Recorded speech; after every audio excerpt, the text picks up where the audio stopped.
The book of Jonah has 4 chapters, and I'm going to read 3 of them this morning. We're going to basically do the whole book of Jonah, but it's a brief book, so it won't take that long. But before I read the story of Jonah, I want to give you some extensive background so that you can hear the context in which this story was written. To understand the book of Jonah, we have to go back to the period of the late monarchy, the last years that a descendant of David was on the throne of Judah. This was a time of prophecy, primarily Micah and Jeremiah and Ezekiel. And through their prophecy, they were telling the people of Judah that God was not pleased with the nation. That they were His chosen people, but they seemed to think that they were chosen for special privilege, when in fact they had been chosen to be servants to the world, to be the means by which God would bless all the people and all the people of the world. And the prophets saw 2 great sins for the nation of Judah. The first was idolatry. The worshiping of false gods, worshiping the idols of the gods of other nations. The second great sin was injustice, that the rich were preying on the poor. You know, the rich controlled the lawmaking, so laws were passed that made it legal for the rich to take advantage of the poor. It's not that they were breaking the law, it's that the laws themselves were corrupt. That there was a lack of compassion and mercy and caring for the weak and the poor. But you have to understand that for the prophets, these 2 great sins were not separate and distinct. They were very much intertwined. The prophets were saying that it was idolatry that was leading to injustice. Because all of these false gods that the people were worshiping were tribal gods. They were the gods of a particular people and a particular place. And these tribal gods were not very interested in justice. You see, they were for that tribe, for their people. And it was very hard to tell the difference between the religion and the nationalism. And of course, the God of these tribal gods were always for their people in a time of war. And they weren't worried about justice for anybody who wasn't a part of their tribe. But the prophets tried to make the people see that Yahweh, the God of Abraham and Sarah, of Isaac and Jacob, that their God was not a tribal God, that Yahweh was the creator God, that Yahweh was the God of all the world and of all peoples. And that there was a difference between God and Israel. That God was not just always on the side of Israel and Judah in every war. In fact, they told the people that God wanted to discipline the nation for their disobedience. And that when the Babylonians came, they should surrender to the Babylonians and accept this as God's judgment on the nation. That they should not resist, that they should not fight, that they should surrender without a fight. And you can imagine, they were called traitors. They were persecuted, nearly killed, especially Jeremiah. And they said to the Judah that God was not a tribal God, that God was concerned for justice for everybody, not just Israel, but for everybody. And that God's love was for all of humankind. Well, then as now, the prophets were not well listened to, not highly regarded. And so in 586 BC, the Babylonians did capture Jerusalem. They tore down the temple. They destroyed the city walls. And all the leading people of the nation were taken into exile in Babylon. And they stayed there for 50 years. Actually, most of them stayed there much longer than that, for generations. But after 50 years, the Babylonian kingdom was defeated by the Persian kingdom. Iran defeated Iraq, if you want to put it in modern day geography. And Cyrus, the king of Persia, had a different policy, and so he allowed the people of Israel that were living in exile to return to Jerusalem and even help them rebuild the temple and the walls of the city. It took 20 years. It was a one step forward, two steps back process. But after 20 years, the temple and the walls were finally rebuilt. And the people of Judah felt that it was time to purify their religion. And from that point on, the most literal, narrow definition of idolatry disappeared from the covenant people. The worshiping of false idols has never been an issue since that day. But in many ways, they became guilty of a far worse idolatry. And they reduced Yahweh into a tribal god. You see, they looked around and they decided that there was somebody to blame for their lack of faithfulness to God in previous generations. And they looked around, and whose fault was it? The foreign wives. See? And so they decided that it was their fault. And this is what they did. This is from the 10th chapter of Ezra. While Ezra prayed and made confession, weeping and throwing himself down before the house of God, a very great assembly of men, women, and children gathered to him out of Israel. The people also wept bitterly. Shechaniah, son of Jeriel, of the descendants of Elam, addressed Ezra, saying, "We have broken faith with our God and have married foreign women from the peoples of the land. But even now there is hope for Israel in spite of this. So now let us make a covenant with our God to send away all these wives and their children according to the counsel of my Lord and of those who tremble at the commandment of our God, and let it be done according to law. Take action, for it is your duty, and we are with you. Be strong and do it." Then Ezra stood up and made the leading priests, the Levites, and all Israel swear that they would do as had been said. So they swore. Then Ezra the priest stood up and said to them, "You have trespassed and married foreign women, and so increased the guilt of Israel. Now make confession to the Lord, the God of your ancestors, and do his will. Separate yourselves from the people of the land and from the foreign wives." Then all the assembly answered with a loud voice, "It is so. We must do as you have said." And so they divorced every foreign wife, even someone like Ruth, who had said to Naomi, "Your people shall be my people, and your God shall be my God." Didn't matter. Divorced. Sent away. Perhaps to death, certainly to great poverty. Patriarchal society without a man to protect them. It could have had no good possible outcome. And their children.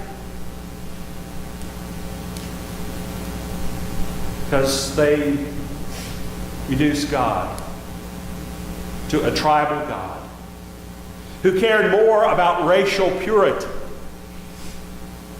than love and justice and kindness. I am happy to report, however, that this was not a unanimous decision. Verse 15. Only Jonathan, son of Ashiel, and Jahaziel, son of Tikvah, opposed this. And Meshullam and Shabbatai, the Levite, supported them. And the book of Jonah, and for that matter, the book of Ruth, were written to protest. This is the minority report of the people who were opposed to Ezra and his decision to divorce the ex-wives. And so somebody, we'll never know who, wrote the book Jonah as a protest against this narrowing of God into a tribal God, against this great injustice towards the foreign wives and their children. And we know this for a couple of reasons. Jonah is a different genre of literature. So all the other books of the prophets, it's a collection of the sayings and the teachings and the words of the prophet. But Jonah is all in the third person.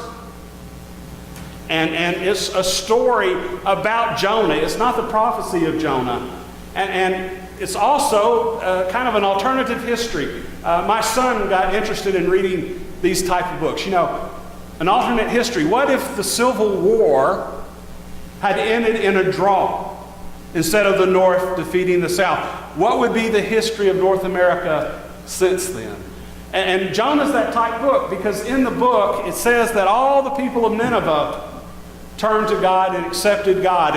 And if Nineveh had become a Jewish nation, we would know about it. He presents history counterfactual, something we know didn't happen.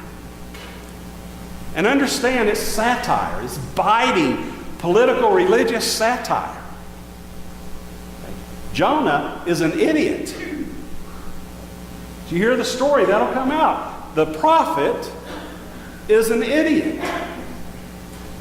He's being made fun of, not lifted up as someone that we should follow. And what the writer has done is taken a very obscure figure out of Scripture and used this obscure person to create this whole short story about the one mention of Jonah outside the book of Jonah is this one verse from 2 Kings 14:25.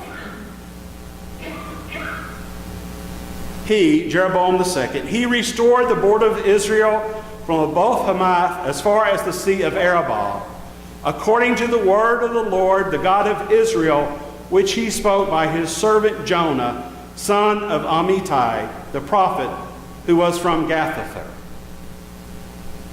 That's everything we know about Jonah.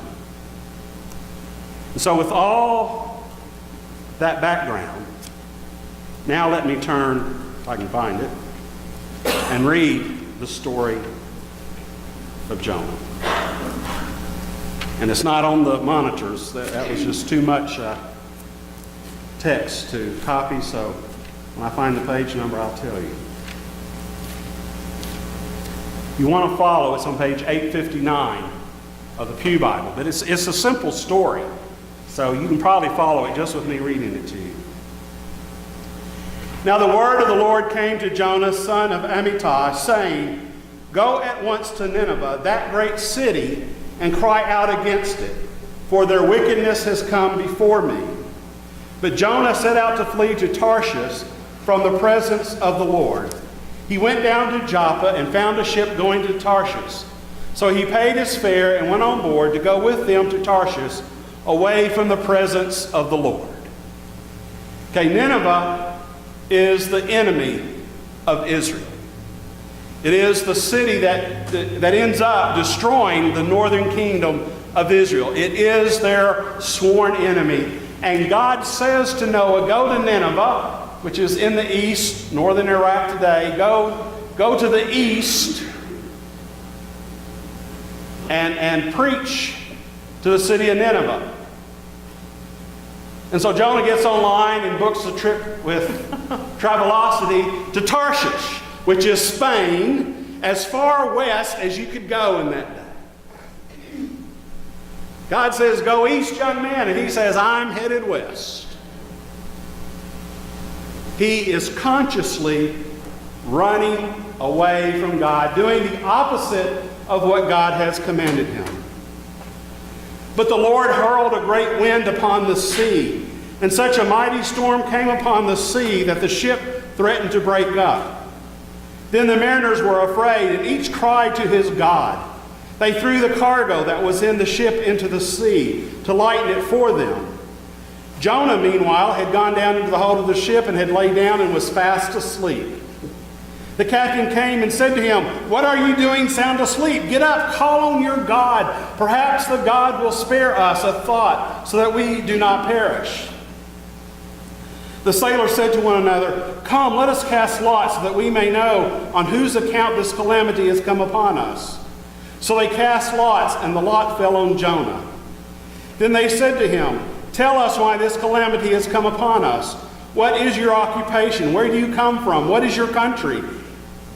And of what people are you?" "I am a Hebrew," he replied. "I worship the Lord, the God of heaven, who made the sea and the dry land." Then the men were even more afraid and said to him, "What is this that you have done?" For the men knew that he was fleeing from the presence of the Lord because he had told them so. No pretensions of intellectual struggle or existential angst. I'm out of here. And I'll tell you, I'm out of here. Then they said to him, "What shall we do to you, for the sea may quiet down for us?" For the sea was growing more tempestuous. He said to them, "Pick me up and throw me into the sea, then the sea will quiet down for you. For I know that it is because of me that this great storm has come upon you." Nevertheless, the men rowed hard to bring the ship back to land, but they could not, for the sea grew more and more stormy against them. Then they cried out to the Lord, "Please, O Lord, we pray, do not let us perish on account of this man's life. Do not make us guilty of innocent blood, for you, O Lord, have done as it pleased you." So they picked Jonah up and threw him into the sea, and the sea ceased from the raging. Then the men feared the Lord even more, and they offered a sacrifice to the Lord and made vows. Notice that the heathens have more respect and reverence for God than Jonah the Hebrew. But the Lord provided a large fish to swallow up Jonah. And Jonah was in the belly of the fish 3 days and 3 nights. And that's everything in the book about a whale. Chapter 3. Last verse of chapter 2. Then the Lord spoke to the fish, and it spewed Jonah up out on the dry land. The word of the Lord came to Jonah a second time, saying, "Get up and go to Nineveh, that great city, and proclaim to it the message that I tell you." So Jonah went out and went to Nineveh according to the word of the Lord. Now Nineveh was an exceedingly large city, a 3 days' walk across. Jonah began to go into the city, going a day's walk, and he cried out, 40 days, and Nineveh shall be overthrown." And the people of Nineveh believed God. They proclaimed a fast, and everyone, great and small, put on sackcloth. When the news reached the king of Nineveh, he rose from his throne, removed his robe, covered himself with sackcloth, and sat in ashes. Then he had a proclamation made in Nineveh. By the decree of the king and his nobles, no human being or animal, nor herd or flock shall taste anything. They shall not feed, nor shall they drink water. Human beings and animals shall be covered with sackcloth, and they shall cry mightily to God. All shall turn from their evil ways and from the violence that is in their hands. Who knows? God may relent and change his mind. He may turn from his fierce anger so that we do not perish. Now, Jonah didn't say a word about repenting for a chance of forgiveness. 40 days and Nineveh will be overthrown. But again, the heathens have more reverence and respect for God than the Hebrew. When God saw what they did, how they turned from their evil ways, God changed his mind about the calamity that he had said he would bring upon them. And he did not do it. But this was very displeasing to Jonah, and he became angry. He prayed to the Lord and said, "Oh Lord, is not this what I said while I was still in my own country? That is why I fled to Tarshish at the beginning. For I knew that you are a gracious God, and I knew that you are merciful and slow to anger and abounding in steadfast love and ready to relent from punishing. And now, O Lord, take my life from me, for it is better for me to die than to live." He's an idiot. He'd rather die than see God be generous and gracious and loving and steadfast to non-Hebrews. I mean, excuse my French, but he's pedo because God would dare to be kind to some other tribe. Then Jonah went out to the city and sat down east of the city and made a booth for himself there. He sat under it in the shade, waiting to see what would become of the city. The Lord God appointed a bush and made it come up over Jonah to give shade over his head to save him from his discomfort. So Jonah was very happy about the bush.